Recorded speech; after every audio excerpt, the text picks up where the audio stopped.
Perkenalkan, nama saya Niputi Yulistia Kaika Purnomo Padra. Saya kelas D3 MTBF semester 3. NIM saya 19131362. Nomor absen saya nomor 2. Mapel Kewirausahaan. Judul proposal PKM yang saya akan presentasikan hari ini adalah proposal PKM Kewirausahaan Produk Olahan Pangan Modern Keripik Biji Nangka. Pada bab 1, pendahuluan, yaitu pada latar belakang di era globalisasi saat ini, khususnya di masa pandemi, ini tentunya sangat sulit untuk mencari camilan yang unik dengan harga yang murah dan dengan rasa yang enak. Hal ini yang kami lakukan di masa pandemi ini adalah dengan membuat dan menjual suatu produk. Di sini saya mencoba untuk berwirausaha dengan menjalankan usaha keripik biji nangka ini bersama teman-teman saya. Dan keripik biji nangka ini adalah keripik yang digoreng dan terbuat dari biji nangka yang sudah dikupas dan direbus dan kemudian digoreng hingga warna kuning dan diberi bumbu. Nah, diberi bumbu di sini ada 2 varian, yaitu bumbu Sunda Cukur dan pedas manis. Usaha keripik biji nangka ini adalah usaha rumahan dan kami berharap dengan kami memulai usaha ini, kami dapat mendapatkan keuntungan yang lebih dan mampu untuk membantu memenuhi kebutuhan. Dan menjalankan usaha ini tidaklah mudah, karena banyak lika-liku yang kami dapat, seperti kendala dalam memilih biji nangka yang baik, mengkoreksi rasa dan tekstur dari keripik agar tidak alot dan tetap renyah, dan kami harus mencari ide agar bisa membuat konsumen tertarik dengan produk yang kami jual. Dan sampai akhirnya kami mendapat rasa dan tekstur yang enak dan tidak alot. Dan selain itu juga, dengan melakukan sedikit inovasi terhadap makanan ini, kami rasa untuk peluang usaha keripik biji nangka ini sangat menjanjikan dan bahan bakunya juga cukup gampang dicari. Selanjutnya di bagian 1.2, rumusan masalah bagaimana cara mengolah biji nangka agar tidak alot, dan yang kedua, bagaimana cara mengembangkan usaha keripik biji nangka di masa pandemi ini.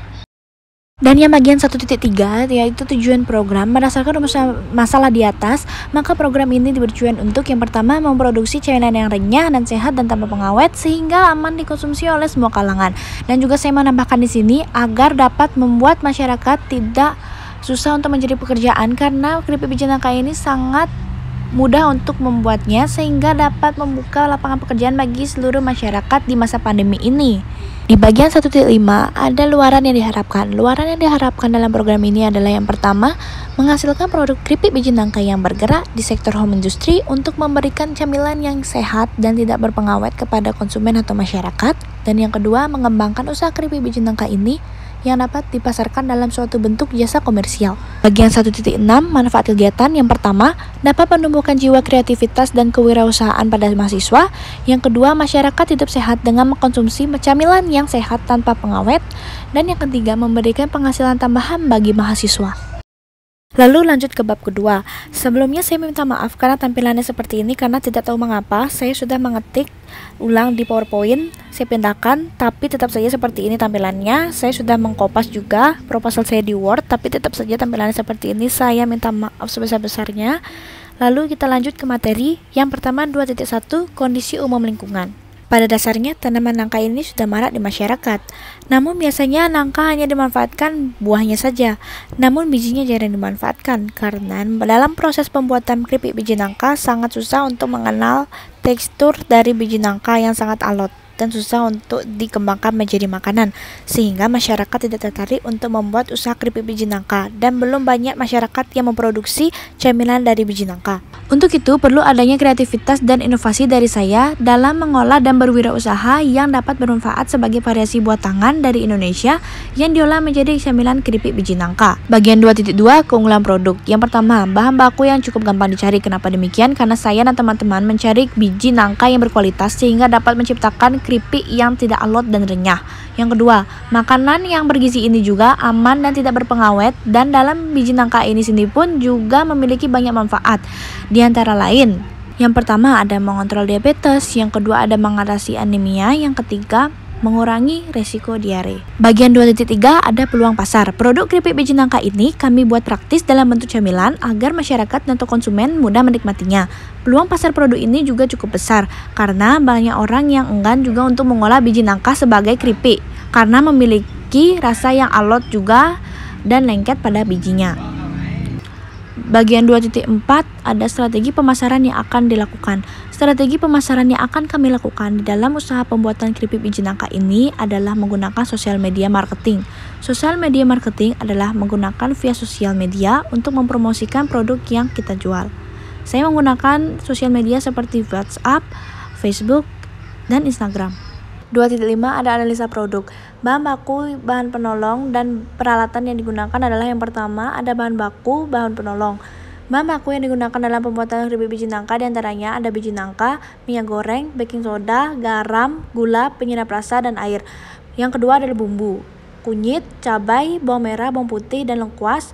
Yang ketiga ada peralatan, kompor, baskom, strainer atau mesin yang untuk mengaring minyak dari keripik, sendok penggorengan, sendok makan, panci, pembungkus plastik, mesin pembungkus keripik, kabel, pisau, dan talenan. Lalu ada kandungan gizi biji nangka. Produk ini merupakan pengembangan dari biji nangka yang bermanfaat bagi kesehatan. Dengan memanfaatkan biji nangka dan kandungan yang terdapat dalam biji nangka yang memiliki banyak khasiat bagi kesehatan tubuh, maka biji nangka ini diolah menjadi keripik biji nangka yang bisa dinikmati oleh semua kalangan dan dikemas semenarik mungkin dan dijual dengan harga yang terjangkau, mulai dari harga Rp5.000 saja. Kandungan gizi biji nangka. Yang pertama, dalam komponen gizi, biji nangka terkandung 53% kalori, 2% protein, 0,5% serat, 11% karbohidrat, 5% magnesium.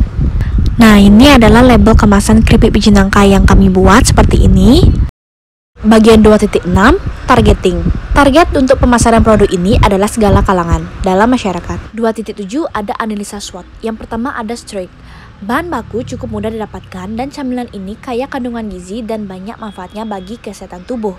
Antara lain yang pertama untuk mengontrol diabetes, yang kedua untuk memelihara kesehatan mata, yang ketiga untuk mengatasi anemia, yang keempat untuk mengurangi resiko diare, yang kelima untuk mencegah kanker, dan yang keenam untuk menurunkan berat badan. Lalu yang kedua ada weakness. Pada kelemahan produk kami adalah terdapat pada tekstur keripik yang hanya bertahan 1-2 minggu saja karena produk kami tidak menggunakan bahan pengawet lainnya, sehingga ini bertahan cukup sampai 1 hingga 2 minggu saja. Yang ketiga ada opportunity. Camilan keripik biji nangka ini kami buat praktis agar konsumen atau masyarakat mudah mengkonsumsinya.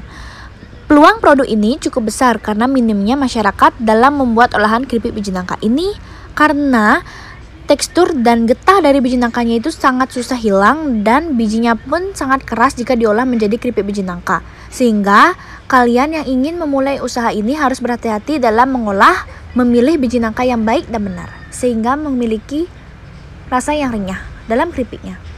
Yang keempat ada trade. Pada produk ini, kami mendapat kesulitan untuk mendapatkan bahan baku, salah satunya biji nangka, karena kami cukup kesulitan dalam memilih biji nangka yang baik agar saat diolah keripik tidak memiliki rasa yang pahit dan alot. Bagian 2.8 ada analisis ekonomi usaha. Tabel 1, bahan keripik.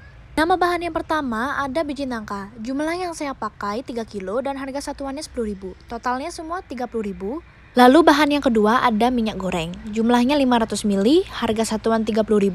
Total harga semua 30.000. Nama bahan yang ketiga ada baking powder. Jumlahnya 1 kaleng, harga satuannya 20.000. Total harga 20.000. Garam. Jumlah 1 bungkus, harga satuan 5.000. Total harga 5.000. Gula. Jumlah 2 kilo, harga satuan 15.000. Total harga 30.000. Penyedap rasa, jumlah 4 bungkus, harga satuan 1.000, harga total 4.000. Mohon maaf saya salah menulis harga dalam penyedap rasa, seharusnya harga totalnya 4.000 bukan 1.000, mohon maaf. Air, jumlah 1 galon, harga satuan 30.000, harga total 30.000. Yang terakhir ada plastik pembungkus, jumlahnya 200 bungkus, harga satuannya 9.000, harga totalnya 18.000. Plastik pembungkus. Dalam plastik pembungkus itu 100 bungkusnya itu 9.000. Jadi 200 bungkus harga 18.000. Terima kasih. Tabel kedua ada bumbu keripik. Nama bahan yang pertama ada cabai merah, jumlahnya 200 gram, harga satuan 20.000, total harga 20.000. Yang kedua ada cabai rawit, jumlahnya 100 gram, harga satuan 18.000, total harga 18.000. Bawang putih jumlahnya 1 kilo, harga satuan 20.000, total harga 20.000. Kencur 500 gram, harga satuan 5.000, total harga 25.000. Dan kunyit, jumlahnya 250 gram, harga satuan 5.000, total harga 10.000. Jumlah semuanya 93.000. Pada bab 3, metode pelaksanaan. 3.1 tahapan pekerjaan. Pelaksanaan program usaha pembuatan keripik biji nangka sebagai camilan untuk mengurangi makanan tidak sehat dalam camilan sehari-hari. Sehingga kalian bisa mendapatkan camilan yang sehat dan kalian bisa konsumsi sehari-hari di dalam keripik biji nangka ini. Karena keripik ini bebas pengawet, MSG berlebih, dan bahan-bahan yang sangat berbahaya. Persiapan produksi. Sebelum memproduksi keripik biji nangka ini, hal pertama yang kami lakukan adalah persiapan produksi. Dalam tahap ini ada 2 kegiatan, yaitu persiapan alat dan bahan. Alat yang digunakan yaitu kompor gas, baskom, panci, pisau, baskom, sendok penggorengan, sendok makan, pemukus plastik, mesin pemukus keripik, kabel, pisau, dan talenan. Dan bahan yang digunakan adalah biji nangka, minyak goreng, baking powder, garam, gula, air, dan penyedap rasa. Cara pembuatannya, yang pertama, memilih biji nangka yang baik. Yang kedua, mencuci biji nangka sampai bersih. Yang ketiga, mengupas biji nangka. Yang keempat, merebus biji nangka sampai getahnya hilang, sehingga tidak ada rasa lengket dan tidak alot dan pahit. Yang kelima, memotong biji nangka. Yang keenam, menggoreng biji nangka, dan gorengnya harus sampai kuning kecoklatan, jangan sampai gosong karena pahit jadinya. Yang ketujuh, mencampur biji nangka dengan bumbu. Dan yang kedelapan, mengupas keripik biji nangka.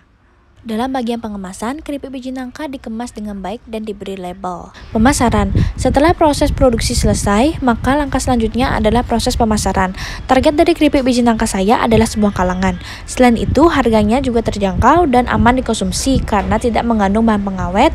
Dan saya bekerjasama dengan Grab, Gojek, warung setempat, dan tempat oleh-oleh dan sosial media seperti WhatsApp, Instagram, dan Facebook. Lalu 3.2 pencapaian tujuan program. Pencapaian tujuan program dari hasil produk yang kami pasarkan terukur dengan melihat tingkat kepuasan konsumen melalui wawancara pengaruh dari mengkonsumsi camilan yang kami pasarkan. Lalu bab 4 biaya dan jadwal kegiatan. 4.1 ringkasan anggaran biaya kegiatan. Jenis pengeluaran yang pertama adalah peralatan penunjang. Biayanya 7.155.000. Yang kedua ada bahan habis pakai, biayanya 267.000. Perjalanan 330.000. Lain-lain biayanya 2.990.000. Jumlahnya 10.742.000. 4.2 jadwal kegiatan program. Jenis kegiatan yang pertama adalah persiapan kegiatan dan perencanaan kebutuhan produksi. Yang kedua, pengadaan kebutuhan bahan-bahan dan peralatan produksi. Yang ketiga, penyiapan lokasi. Yang keempat, produksi keripik biji nangka dan pengemasan. Yang kelima, pemasaran produk dan promosi. Yang keenam, evaluasi. Yang ketujuh, penyusunan laporan. Dan yang kedelapan, publikasi dan dokumentasi. Sebenarnya jadwal kegiatan programnya seperti ini, tapi entah kenapa saya pindahkan lalu saya buat lagi tidak kelihatan yang hitam-hitamnya, jadi saya cantumkan gambarnya seperti ini. Sekian video presentasi dari saya, maafkan saya jika ada salah kata. Terima kasih dan stay healthy.